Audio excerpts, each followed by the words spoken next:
श्री कृष्ण। इधर राजर्षि परीक्षित ने पूछा, गुरुदेव जिनकी एक पत्नी होती है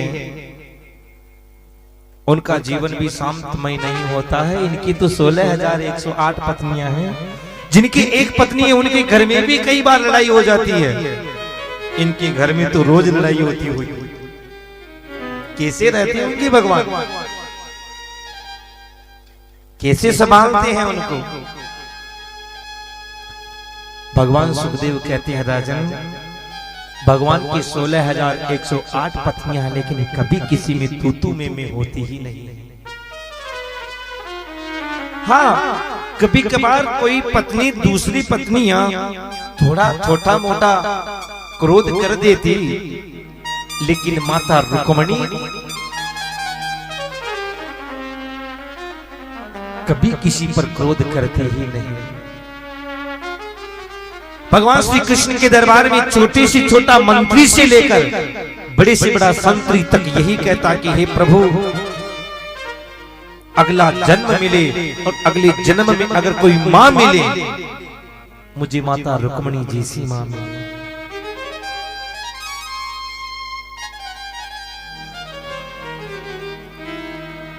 अगर मुझे नौकर भी बनना पड़े और मालकिन मिले तो माता रुक्मिणी जैसी मिले। क्यों?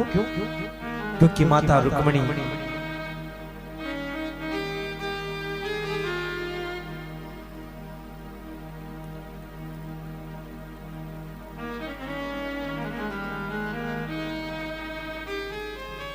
छोटे से छोटे मंत्री से लेकर बड़े से बड़े संतरी तक को पूछती है, बेटा भोजन किया? माता रुक्मिणी सबको भोजन करवा के फिर भोजन करती, कभी किसी पर क्रोध करती ही नहीं। एक दिन भगवान श्री कृष्ण के मन में आया कि अरे रुक्मिणी को क्रोध आता है कि नहीं, थोड़ा देख ले। भगवान श्री कृष्ण जो ठहरे लीला पुरुषोत्तम, मन में विचार किया, अरे रुक्मिणी को सदा मैंने हंसते हुए ही देखा है, हंसते हुए इसका मुख ऐसा लगता है, लेकिन ये जब क्रोध करती होगी तो मुख कैसा लगता होगा? मैं इसको गुस्सा दिलाकर तो देख लूं। अब जच गई सो जच गई। और एक दिन भगवान श्री कृष्ण माता रुक्मिणी की भवन में भोजन करके विराज रहे थे। माता रुक्मिणी पीछे खड़ी खड़ी भगवान पर पंखा कर रही थी। बड़ी देर तक जब माता रुक्मिणी से भगवान श्री कृष्ण कुछ नहीं बोले,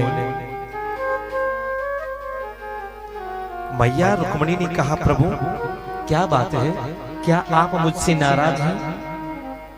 अरे आज तक आप इतनी देर तक कभी चुप रहे ही नहीं, आज आप इतनी देर से चुप बैठे हैं, क्या बात है? क्या मुझसे कोई गलती हो गई है प्रभु?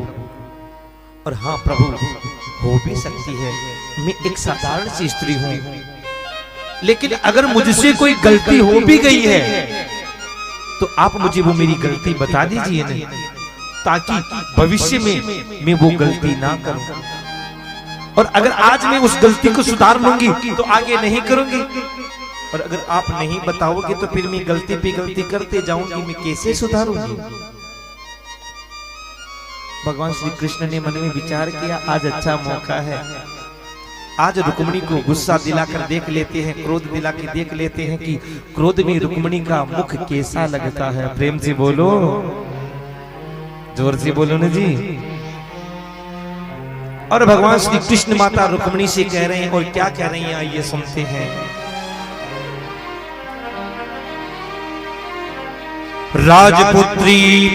राजपुत्री स्थिता भूपेर लोकपाला विभूति भी महानुभावी श्रीमद्भी रूपेर दारेर बलोजिते।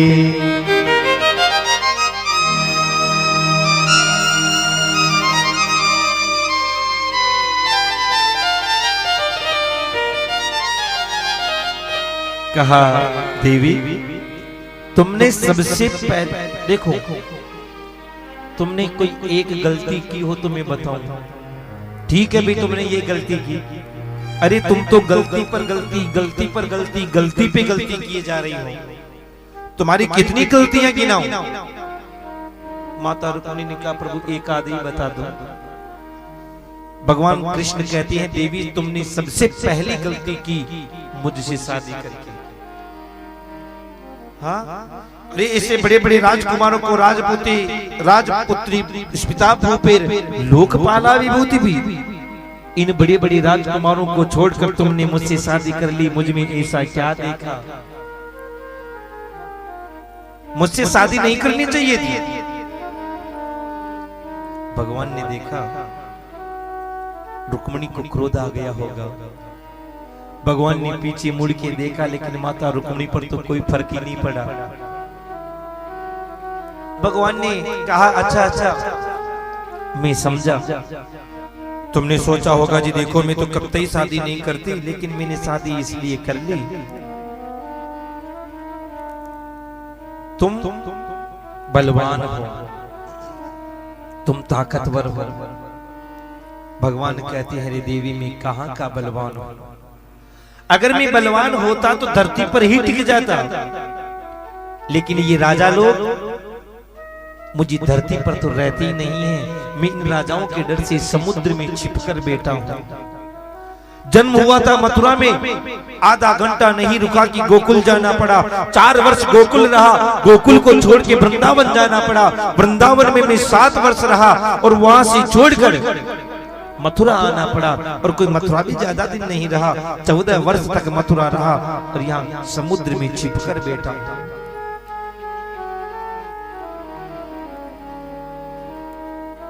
पीछे मुड़ के देखा कि अब गुस्सा आ गया होगा, लेकिन माता रुक्मिणी पर तो कोई असर ही नहीं पड़ा। भगवान ने कहा अच्छा अच्छा मैं समझा, तुमने सोचा होगा जी देखो जी मैं तो कतई शादी नहीं करती, लेकिन मैंने शादी इसलिए कर ली कि तुम पढ़े लिखे हो। भगवान ने कहा देवी काय का पढ़ा लिखा? जब पढ़ने जाना चाहिए था तब तो बछड़े चराने जाता था, और पढ़ने गया भी तो कितने दिन? 64 दिन। अरे 64 दिन में कितना पढ़ लिया होगा? अरे स्लेट और बर्ता पकड़ना ही नहीं आया था, ढंग से बैठना ही नहीं आया, जितने में तो पढ़ाई हो गई। भगवान ने पीछे मुड़ के देखा कि अब गुस्सा आ गया, लेकिन कोई फर्क नहीं पड़ा।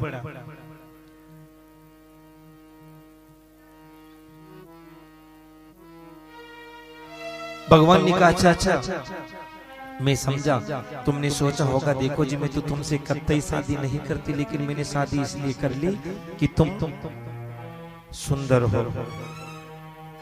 भगवान ने कहा देवी काय का सुंदर?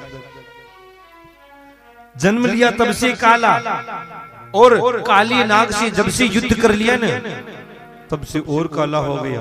अरे मुझे जैसे काले कलूटी से तुमने शादी कर ली। भगवान ने पीछे मुड़ के देखा, लेकिन माता रुक्मिणी पर कोई असर नहीं पड़ा। भगवान ने कहा अच्छा अच्छा मैं समझा, तुमने सोचा होगा देखो जी मैं तो तुमसे कतई शादी नहीं करती, लेकिन मैंने शादी इसलिए कर ली कि तुम्हारे माता पिता का बड़ा नाम सुना। भगवान ने कहा देवी काय के माता पिता? अभी तो माता पिता का ही पता नहीं मुझे। कोई मुझे नंद यशोदा का कहते हैं, और कोई देवकी और वसुदेव का कहते हैं। मुझे खुद को ही पता नहीं कि मेरे माता पिता कौन है। भगवान ने देखा अब गुस्सा आ गया होगा, लेकिन कोई असर नहीं पड़ा। भगवान ने कहा अच्छा देवी तुमने सोचा होगा देखो जी मैं तो तुमसे कतई शादी नहीं करती, लेकिन मैंने शादी इसलिए कर ली कि मैंने तुम्हारी बड़ाई सुनी। भगवान कहते हैं देवी मेरी बड़ाई करते कौन है? कि निष्किंचना नाम भयं शश्वत निष्किंचना जन प्रिय तस्मात् प्रायेण याढ्या मां भजन्ति सुमध्यमा।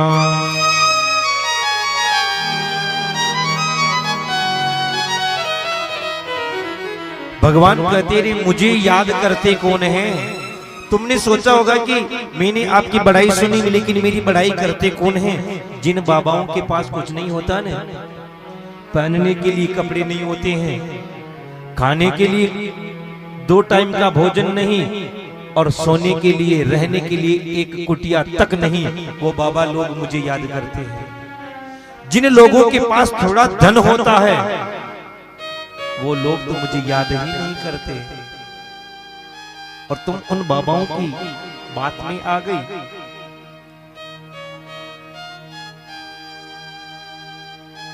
फिर भी माता रुक्मिणी को क्रोध नहीं आया, लेकिन भगवान ने अब वो बात कह दी जो कोई भारतीय नारी सुन नहीं सकती।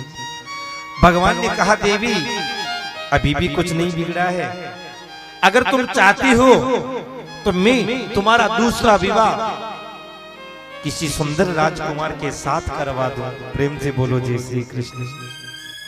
जैसे ही ये सुना माता रुक्मिणी ने हाथ से पंखा छूट गया और धड़ाम से जमीन पर गिर पड़ी।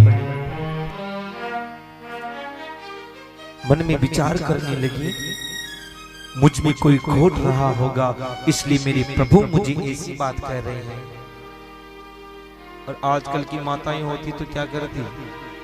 अच्छा चौकी मिल गई हूं ना इसलिए इतनी इतरा रहे हो? हाँ चौकी मिल गई जो इतनी बातें कर रिया, अन कोई मलती माता ऊपर ली और पचत थापड़ी थापती माता पे अशानी केवन है, केवन है। हाँ प्रेम से बोलो जय श्री कृष्ण। अरे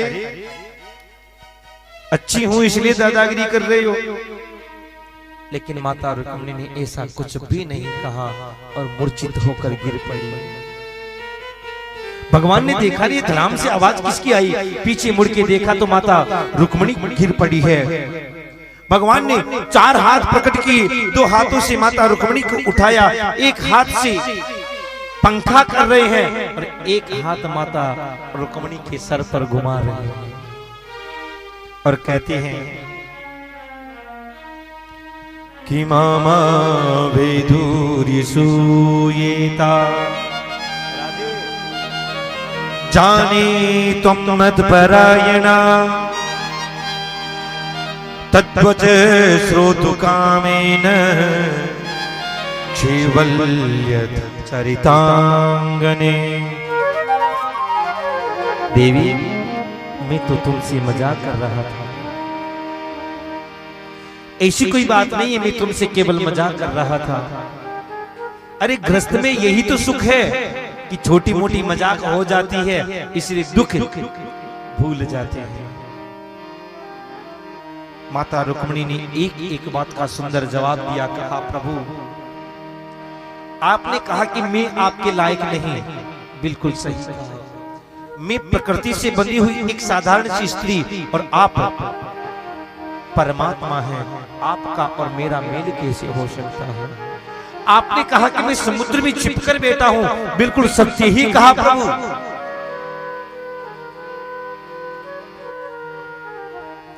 परमात्मा का निवास आत्मा रूपी समुद्र में होता है, परमात्मा का निवास आत्मा रूपी समुद्र में होता है, लेकिन मैं तो एक प्राकृतिक स्त्री हूं। मेरा मन विषयों से भरा हुआ खड्डा है और कीचड़ भरी हुई खड्डे में कभी हंस नहीं बैठता है, हंस तो सदा समुद्र में ही बैठता है। इसीलिए आपका निवास तो आत्मा में है, न कि मेरी इस विश्वासना भरे हुए मन में है। माता रुक्मिणी ने कहा प्रभु आपने एक बात कही कि मेरी माता पिता का पता नहीं। माता रुक्मिणी कहती प्रभु एक बात बताइए, क्या आपके माता पिता होते हैं? अरे जगत के माता पिता तो आप हैं, और लीला करने के लिए गली गली में माँ बाप बना लो ना, आपका क्या बिगड़ेगा? और आपने एक बात ये भी कही कि मैं सुंदर नहीं हूं। माता रुक्मिणी भगवान श्री कृष्ण से नीचे की तरफ गर्दन करके शर्माते हुए कहती है प्रभु ये बात मेरी समझ में नहीं आई, आपने कहा कि मैं सुंदर नहीं हूं। माता रुक्मिणी कहती है रे प्रभु भला हो भगवान का जो आपको लड़का बनाया, लड़की नहीं बनाया, और लड़के में भी काला बनाया। कहती है कि यदि नंद लला तुम हो तिलली, यदि नंद लला तुम हो तिलली, तो गरे कट जाति करोड़न के, गरे कट जाति करोड़न के। कि हे प्रभु अच्छा किया जो आपको लड़का बना दिया, अगर लड़की बना देते नहीं तो करोड़ों के गले कटवा देते। वो तो कहता मैं शादी करूंगा, वो कहता मैं शादी करूंगा, और करोड़ों मर जाते आपके पीछे। प्रेम से बोलो जय श्री कृष्ण। कल अपन सुन रहे थे ना, कहती है कि श्याम तेरी बंसी पागल कर जाती है, मुस्कान तेरी मीठी, जो गोरे होते तो तुम जाने क्या करते मोहन, इस काले रंग पर भी दुनिया मर जाती है। श्याम तेरी बंसी पागल कर जाती है।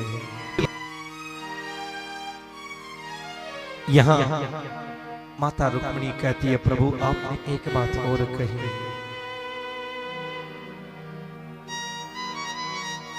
कि